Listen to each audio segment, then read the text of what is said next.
There's some people saying that the current, I guess, trajectory of the world is, you look at China, Russia, Iran, North Korea, it's forming a type of axis, which some people are comparing to, the German axis that was seen in the 1930s. Is that sort of, do you agree with that statement, or do you think it's a very different, I guess, relationship? I think we have basically driven these countries together because we have threatened all of them. Obviously, in Ukraine, we have threatened to isolate and weaken Russia. That hasn't happened. We've tried to sever Russian relations with the rest of Europe, which has largely happened. Russia has been reoriented toward China, India, and West Asia, the Middle East, if you will, and Africa. We have re-entered the Chinese Civil War, which we had extricated ourselves from, with presidential statements about our defending Taiwan against the Chinese across the strait. Of course, we are constantly threatening with Israel to attack Iran over its alleged nuclear program, which, by the way, our intelligence services tell us does not yet exist. That is, there is enrichment of uranium, but there is no bomb program as such. No decision to build a bomb has been made. We have obviously had a long history with North Korea. During the Korean War in the early 1950s, our air campaign in North Korea killed 20% of the civilian population. There's no reason for North Koreans to feel kindly toward Americans. South and North Korea remain split on the peninsula.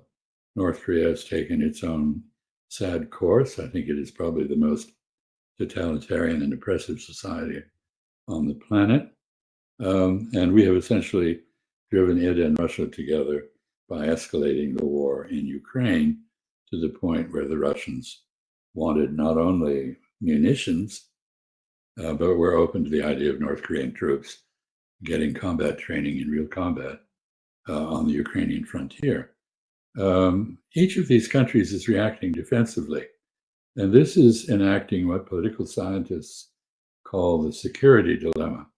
That is, in order to deter or contain the actions of an adversary, we build up our forces.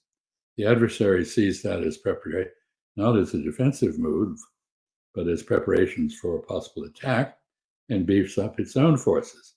So you have an arms race, a spiral of increasing, escalating confrontation, and the increased danger of a war. And that is exactly what is happening in both Eastern Europe and in the Middle East and in China, that is China and Taiwan. So I don't buy this notion that there's some sort of league of autocracies. In my experience, there is very little in common, if anything in common, between autocracies. Each dictator or leader is out for his or her own well-being and not at all concerned about that of others or other societies. And I might say that parallels democracies. We tend to care about our own people, not about others. And I don't think you'll hear much concern in any of the Anglosphere countries, the settler colonialist countries that I mentioned, for the well-being of North Koreans or Iranians or, for that matter, Russians or even Chinese. So everybody is selfish, and dictators do not form blocs except when forced into a corner together, which is what they think we have done to them.